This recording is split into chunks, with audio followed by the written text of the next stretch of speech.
We stand tall, never fall to the rise with wings of Atlanta. We stand tall, never fall to the rise with wings of Atlanta. We stand tall, never fall to the rise with wings of Atlanta.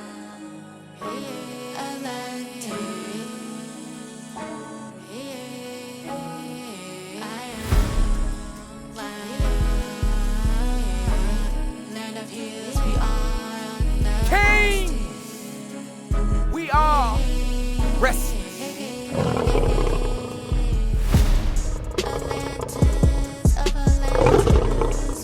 for a unity of our royalness. Nichel MOLIAE, mold of divinity, embrace for a unity of our royal. Welcome everyone, this is Nichel Anderson. I'm your host of my podcast show. Thank you so much for tuning in today. I have a very, very special guest, Zeina. She is visiting us. She's going to introduce herself and what she's all about and her mission and her purpose. And we're going to get into this interview. So before I do, I always like to say a quick prayer. And in that, to my podcast that aims to inspire and motivate that you will continue to have joyfulness in your life, peace of mind, and for your sustained success. So I am very excited that Zeina is here today. Let's get into it. Could you do a brief bio of your background? Because you have a lot of experience in coaching. Go ahead. Hey, thank you so much for having me here today. And I look forward to be talking with you. So my name is Zeina. I have been a coach for the last 7 years now. I started out in civil engineering, worked my way in management and construction, and then found my way through coaching and what I now would call embodied coaching, which is working through the body and the mind, a holistic approach to navigate change. Navigate change in the sense of like work transitions when you're going from technical roles to managerial roles, if you're moving countries, moving cultural backgrounds, just kind of what is it like to create new connections to yourself, to your body, and to other people, and how do you maintain that, and how do you grow and kind of thrive instead of survive, if that makes sense. That's perfect. Could you mind to I'm going to do make sure I got that. You said the term that you used in the beginning of your opening, you said that you do a different type of way of using the mind and the body, but you use a term. What was that term word? I would like to write that down. Yeah, of course. So embodied coaching. What exactly is that? Could you give like an example? Yes, of course. So the concept of embodiment is if I wake up today and I say I want to be a more patient person, there's a difference of saying I want to be a more patient person and actually being a more patient person. What does it look like? How do I embody a patient person? How do I stand? How do I move? What does a patient person walk like? How do they show up in a virtual world? How do they talk to others? What kind of words? And just the difference of like not just thinking our way through change, but also moving ourselves through it, experimenting in our bodies and our movement and our behavior. Love it. That's why I always say my code word is forward moving. Oh, I love and that. I love this embodied patient. I love that. Okay, let's get into this. I'm so excited. And I love that you said you're basically a scientist. You know that, Zeina?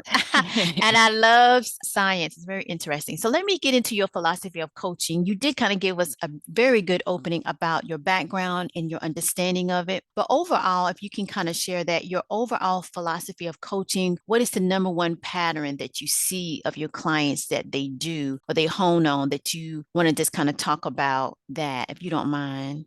Yeah, of course. I think a lot of people say they want to change or they want a certain thing, but it's always very difficult to go from I want to I am this thing. Or like, and a lot of them come with the I want that may be different than the one they end up coming out of. Like, I want, I don't know, maybe to grow, and then they come out with I am more a different word or a different concept, just because we get to know ourselves better and get into that space and discover that, oh, maybe this is who I am or this is who I want to be. So I think it's those two things. Like, how do we move like that, moving from the want to the actual being and knowing exactly what it is that we want to be. You know, on a side note, I am doing a song, and that's the title, Who I Am. Oh, I love it. You know what, the whole theme of the lyrics of that is about knowing your identity, knowing who you are, knowing where you want to be, and understanding where you've been. So you just nipped that right on in that whole answering in that question. So thank you so much. Let me get to this, your vision. What is your vision and your mission? I mean, your vision and mission is to empower leaders. You kind of talked about that initially at the start of this interview, but to keep moving through change and how change is constant, like you said. And I do hone on that on my previous episodes about change. Change can be very powerful, but some people struggles with that. So can you share some strategies how you can share with my listeners how they can work to accept change and how it connects to our purpose? And also, which I'm a firm believer of, that they do coexist, they matter. Go ahead. Yeah, of course. I think the first thing is realizing that change is part of life. I don't think Mm-hmm. sometimes like we cannot live a life that does not include change. So not kind of separating change from living life. I Right. think one of the biggest thing people do is like we set expectation of how we should be. You know, we put this plan, Mm-hmm. but nothing in this plan accounts for change, whether change we want or change that is sometimes imposed on us from life, from circumstances. So kind of having that, you use the word that I love, like I'm kind of a scientist, kind of being a scientist in life. Like instead of just Yeah, expecting things, I know. experimenting. I think the kind of Right. having a mindset of experimentation Oh, instead of a yes. mindset of expectation. Right, right. And I get a lot of people like on the journey, they're more consumer thinking, well, what's going to happen? They want the answer. But I always say like, well, that's not the journey and that's not what you're on. The journey is not really quite knowing everything, but willing to understand, to learn, and then you evolve from it, and you become the scientist. That's why I think I love scientists because they're always exploring and trying to understand things, and then they use it to implement it to grow. And change is a part of that, I believe, the whole energy of it. So I totally agree with you. Let me ask you this. Now, we take on a lot of responsibilities on our journey, as I mentioned. And often people say they don't have time. I do hear that a lot when I talk to different people. What do you suggest that people can do to kind of reduce that? Because when you don't have enough time to kind of like accept change, do things that you need to do that can bring positive energy and reduce the stress, what are some ways that you think they can successfully navigate that? For example, I know you mentioned that you do, before we start this interview, and you talked about your bio, the yoga, that I love yoga. But what are some things that you can suggest that you do with your clients that people here that's listening can kind of tune into so they can be more proactive, I should say, on their journey to manage that? So I think it's interesting that you use the word time because I hear it a lot when I start working with new clients. I Right. think that we have a belief that we need to change everything and change a lot in order for our life to change. Mm, And my view on it is the smaller the change and the more consistent it is, the better. So even right. creating new practices that take 2, 3 minutes out of your time every day, that could make a big difference. And Mm, it could vary depending on where you're at, from meditating to exercising to journaling, depending on the need and the place where you're at and the process. Do you need to journal more to be able to tune into your body? Do you need to do what I call learning how to sense your body, learning how to mm, understand how do I feel the anxiety? Where is it in my mm, body? How do I feel the fear? How do I feel happiness? What is it like to tap into the other intelligence? So mm, all of these practices, whatever it is, the practice that you decide to go with, it's just about being consistent and brief in a way not to feel overwhelmed. Because when you tell someone to create a new practice that takes days or hours, they're going to feel overwhelmed and they're going to say, yeah, I'd rather not do it. But mhm. 2, 3 minutes every day being consistent changes your brain and your body chemistry while not making you feel overwhelmed.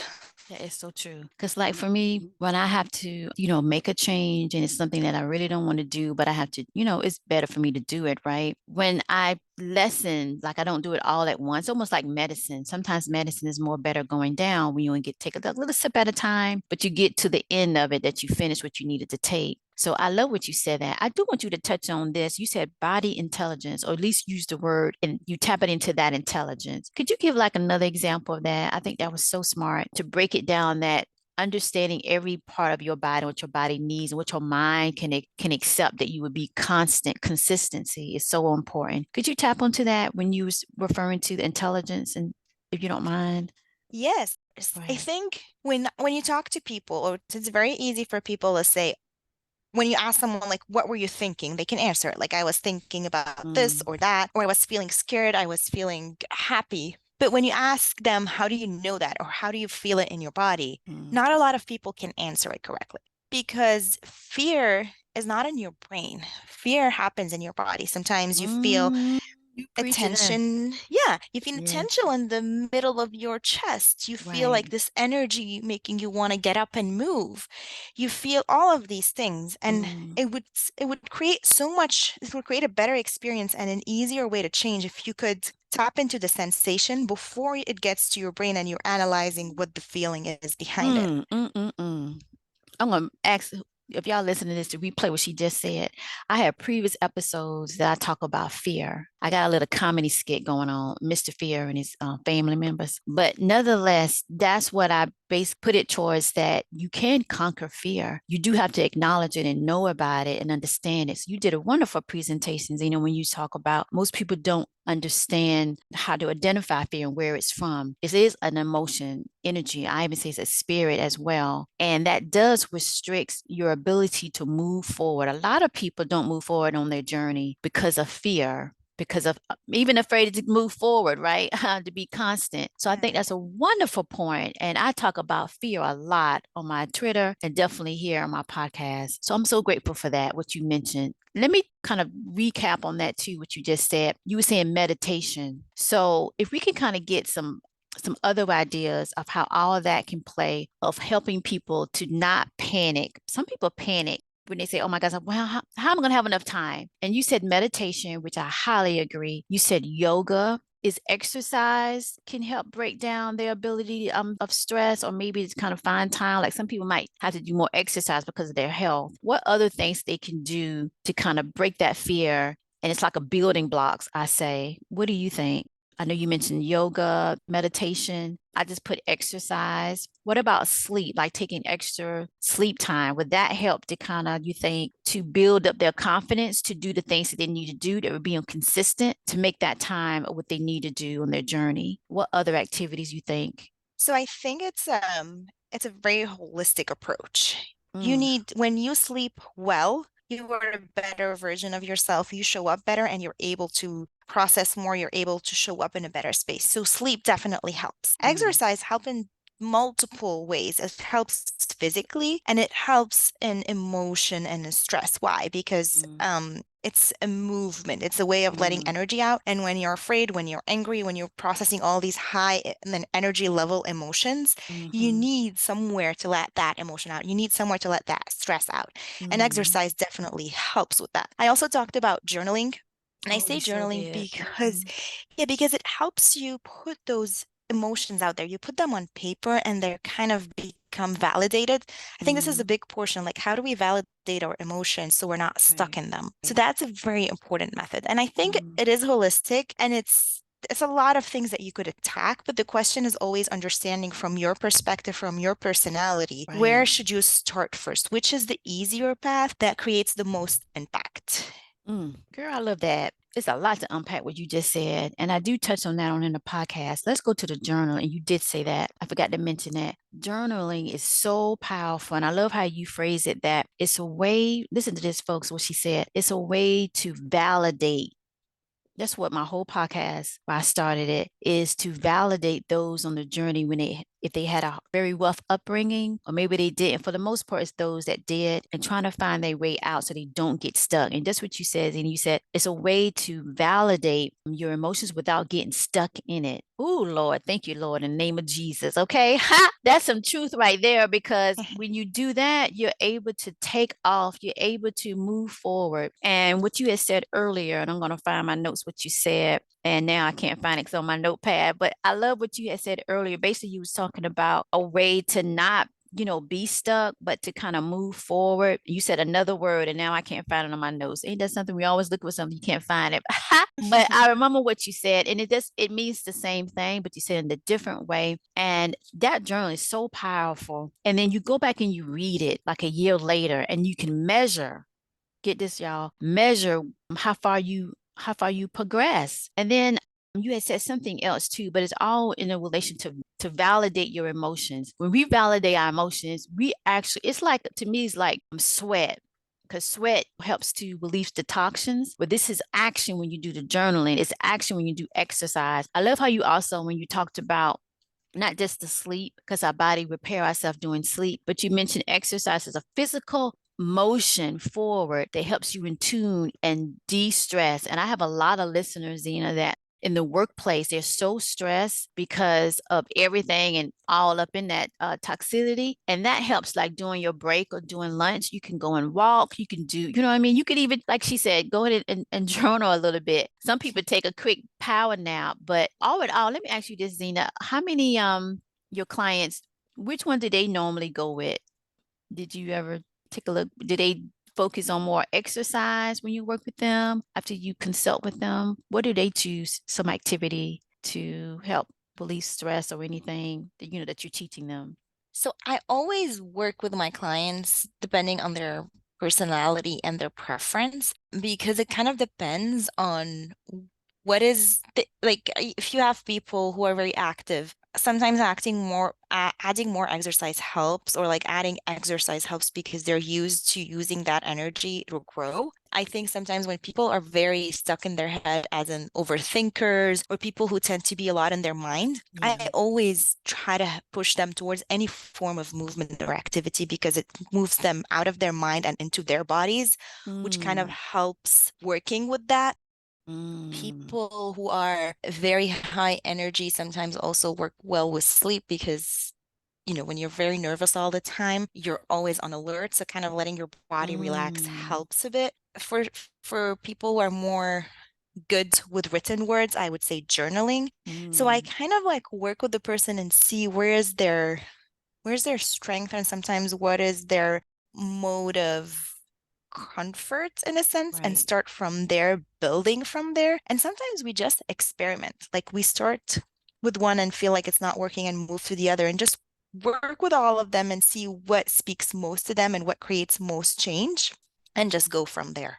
I love it. And I love how you gave different, because everybody is different, right? And how I love how you pair that up to what would be best for that type of person. So if you heard that and you identify what Zeina said, I highly recommend to do it. You can tell that she's actually, experiment and understand and can really pair it up to help you to get on your journey. Let me ask you this, Zeina. Why do you think we as humans seek to connect? I know you mentioned earlier about the overall body intelligence. You did tap into feelings. That's what I always do, because it's so important for mental health. But why do you think we as humans seek to connect and some don't, that forms either a healthy or an unhealthy relationship of love with someone? It's not to be love. This could be, disrespect. But what do you think? What are your thoughts on that?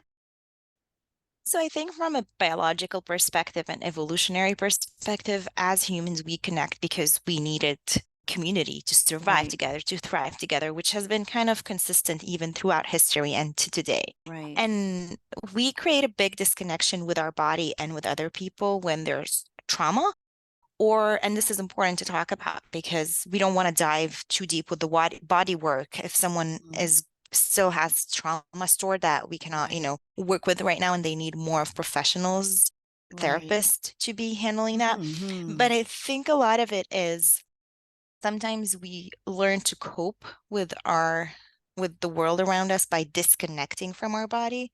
And when we do disconnect, we disconnect from feelings, and it just becomes very heady, or like a lot in our brain, where it's one Mm. plus one equal two, and we lose that Mm. sense of empathy and compassion, and it just becomes very difficult to connect on Right. a real level with someone else. Right, right. I like how you put that together. And you said, in that phrase that you said, basically is that sometimes people can choose to disconnect from their bodies, and it's just like almost like robotic in a way, and think that's the answer. But actually, it's to connect, to understand. Sometimes, you do have to kind of have your own time, and I get that. But what I took what you said is a way to still be in tune to that vibration of yourself, to understand. It's going back to what you said earlier, body intelligence. I'm gonna have to use that in my podcast if you don't mind, Zena. I'm gonna tag you like I got it Sure. from you, because it's so important, because by you knowing that and knowing how your body operates with other people. I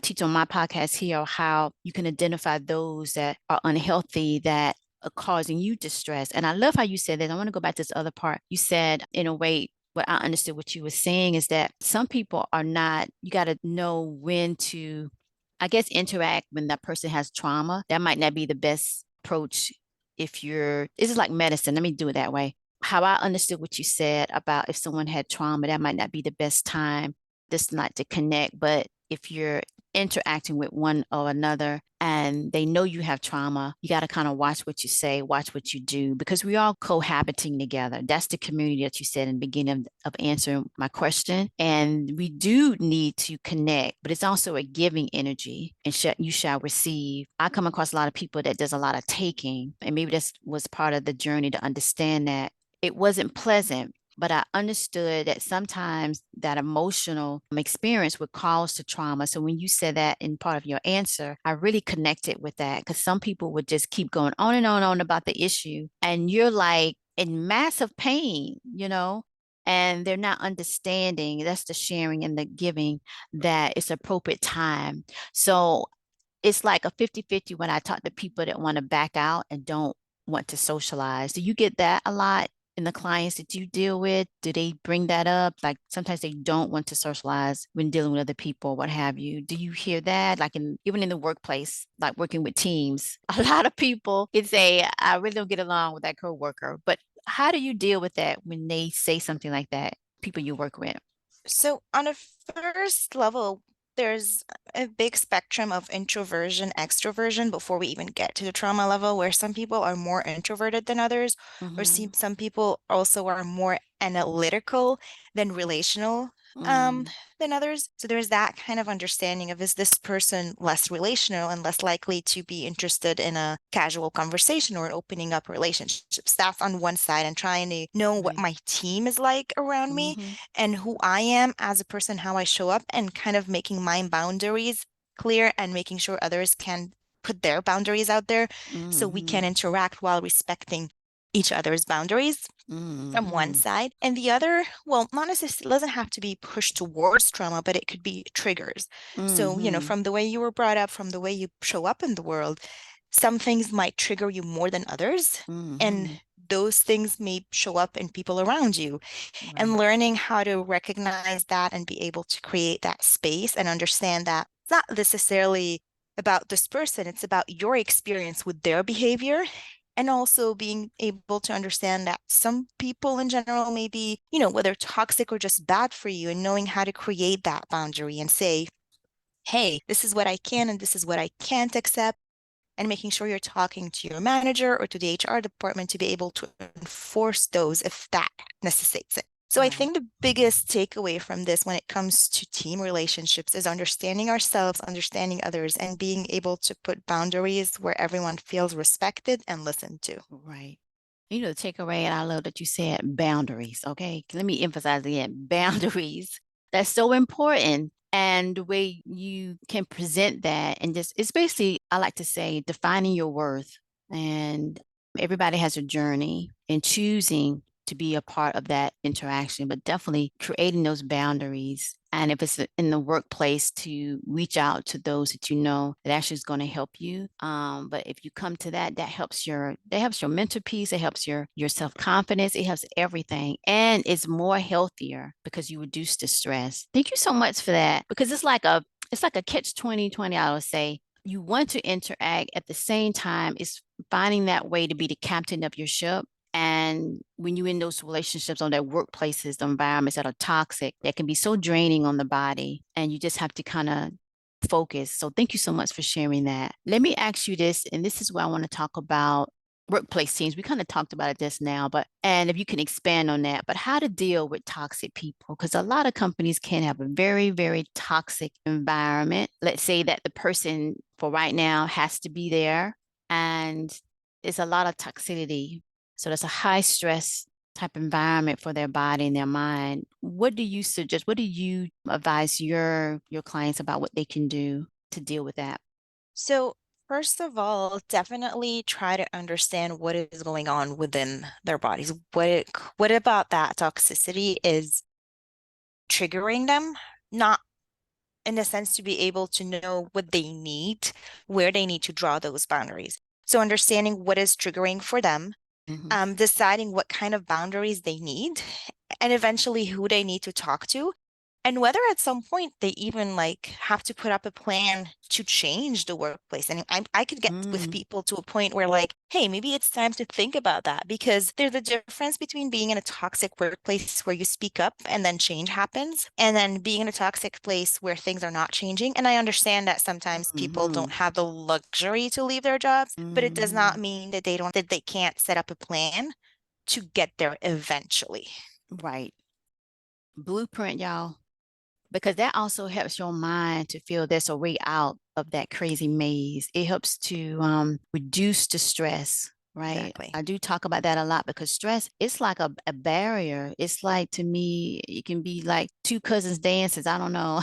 You got fear over there and then stress. So it gives you a way that it's just motivating. So I love how you said that. And right, Craig, before we move on, as we wrap up this interview, but in your what you do for your clients, do you, I know you motivate them, you lead them, you are part of that journey too, to create like a blueprint, I like to say. Is that correct? That you get with them and you kind of like outline everything what they need to do, pretty much how I, you go about. Go ahead if you don't mind going through that process. yeah, of course. I think the biggest thing I start with is, what do they want? What do they need? It starts from them. Like, what are they here for? Because that's the thing about coaching. It starts by Mm, empowering the client within the session. So I feel like I'm not putting the blueprint, but I'm more creating an outline for everything right. that they're saying, everything that they're presenting.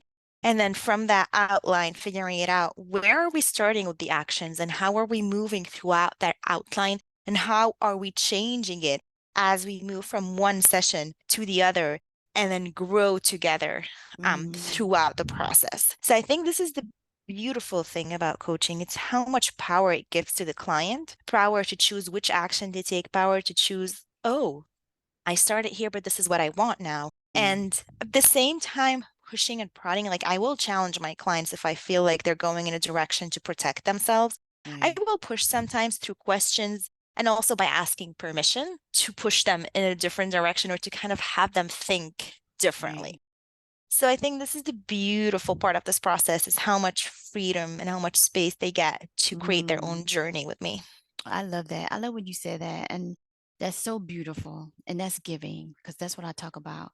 That's why I have my symbol as the sunflower of the sun, because it's a giving symbolic entity there. And I love how you said, I let them create the blueprint. You more as a guide, as an expert to guide them with. And I love that because that's their energy. That's what they need to choose and understand. And I love towards the end how you say you give them like basically an open canvas, right? And you help them to see almost, like a doctor, like a scientist. And that helps people growth. Because I'm a firm believer, everybody has their power and the blessing, I have to say, to choose. So when they create this blueprint and they have that and you're there to help them, that's a good thing. And they feel so empowered because everybody wants to say, oh, I did it, I did it, I did it. They use all the resources, all the people that help them in that sense to get them to where, okay, now you choose. What do you want to do? And they do it. And that's what you said, basically. And I just want to say thank you so much for that. And I'm so happy that I interview you. Oh, I found out about you. I'm like, that's the one I want to interview. So I'm so glad of what I read of your bio and how you helped us today. And this is some fun stuff, seeing that I do on my podcast as we wrap this up. All right. So the next question I want to ask you is, what is your favorite food and why? Ooh, I love that one. So, chocolate. Oh, I that's my favorite. Girl, I love chocolate. Oh my gosh.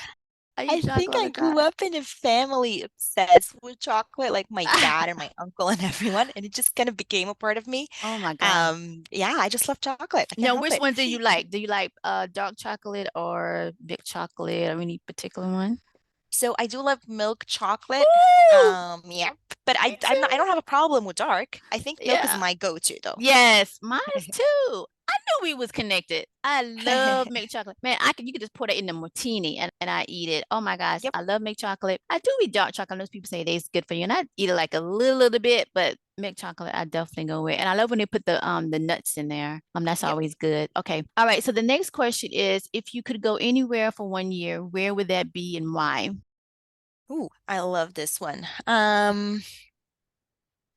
I would go to South Africa, to Cape Town, Ooh, because okay.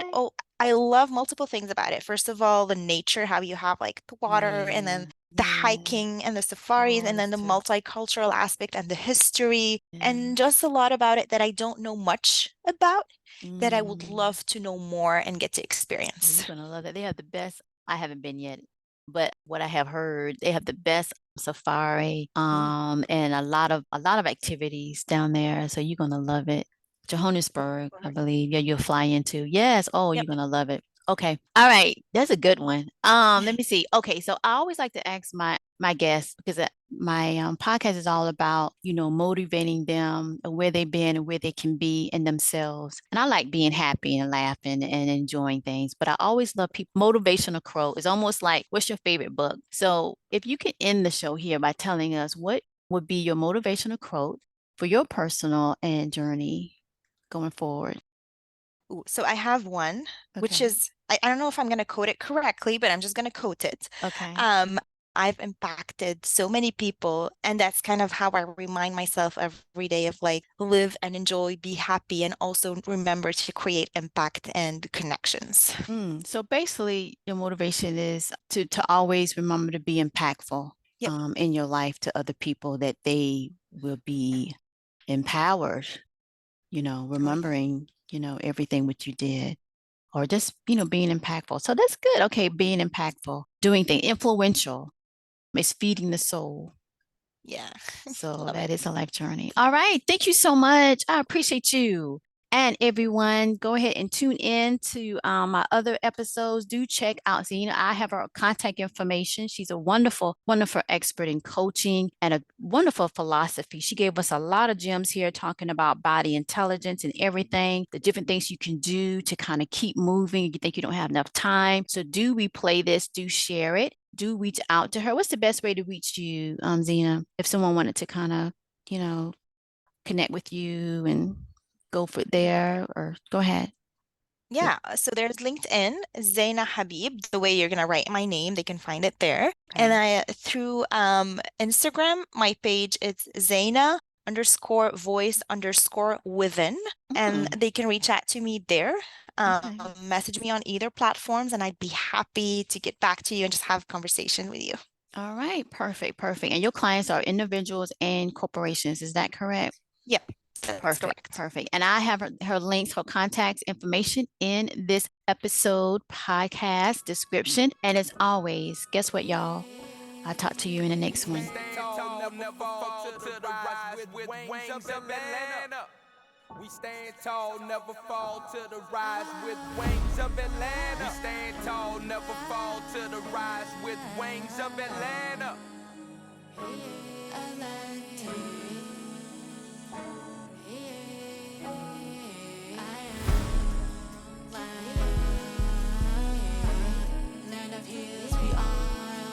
Kings, we are restless.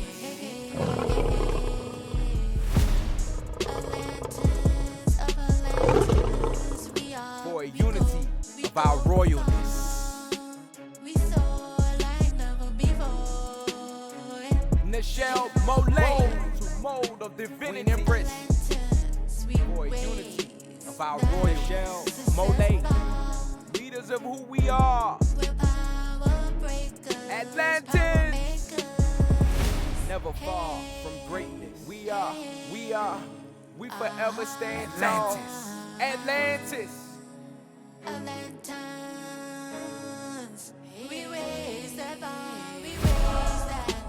yo, Queen Empress, Nichel MOLIAE. Stand tall, never fall to the rise with wings of Atlanta. Power makers, we are restless. Bold to mold of divinity. Nichel MOLIAE for unity of our royalness. Nichel MOLIAE, we never been, we rise to never end. We are the Atlanteans. Moments always better within years of mobility. Atlantis, sea of gold. We gon' fall. We manifest. We raise that bound success. We are of divinity. Never rest. Standing in our divinity of our royalty. Atlantis, MOLIAE. While we are glory, we make for all the saints. Nichel MOLIAE, Queen Empress. Nichel MOLIAE, one of us. You hear me? We refrain from Mars. We are bold like no others. Of divinity. They wish better men are for unity of our royalness. We are Atlantis. Nichel MOLIAE, we never been. We rise to never end. Power break. We are power. We are power. The Atlantis. Power make. No little, no brittle. We have crownship of kings and queens. Marked in history. We forever Atlantis. Activity. Time is now. The time has come. Who is that? Will you be ready? Of all those famous must enter domain of Atlanta. Atlantis. We are. We forever stand tall.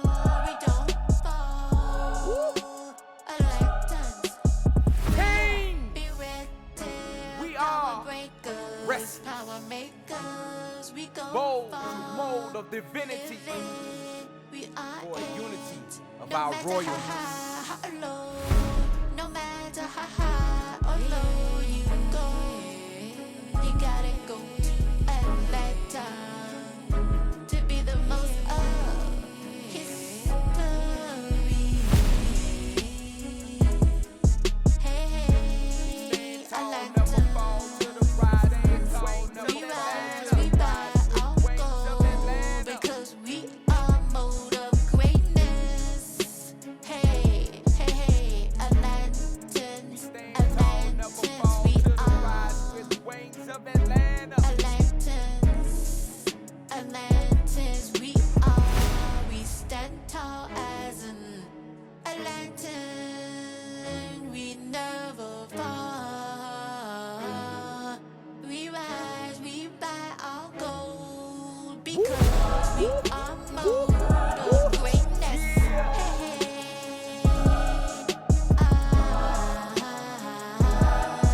ATL, Atlanta, Atlantis, we are of ancient leaders.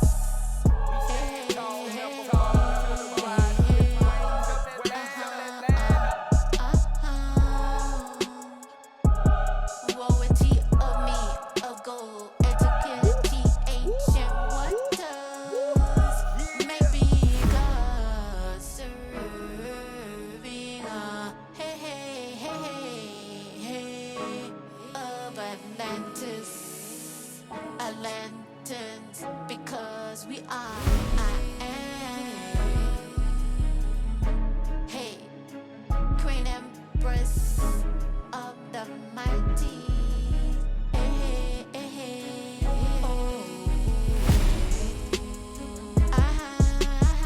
Stand tall, never fall to the rise with wings of Atlanta. Queen Empress, Nichel MOLIAE, we go far, we raise that bar, we are Atlantis, you hear me? Atlantis, we are. We forevermore. Ball. multitude creativity. Give back. Hey, hey, Woo. hey, hey. Yeah, yeah, La la la la. yeah. We stand tall, never fall to the rise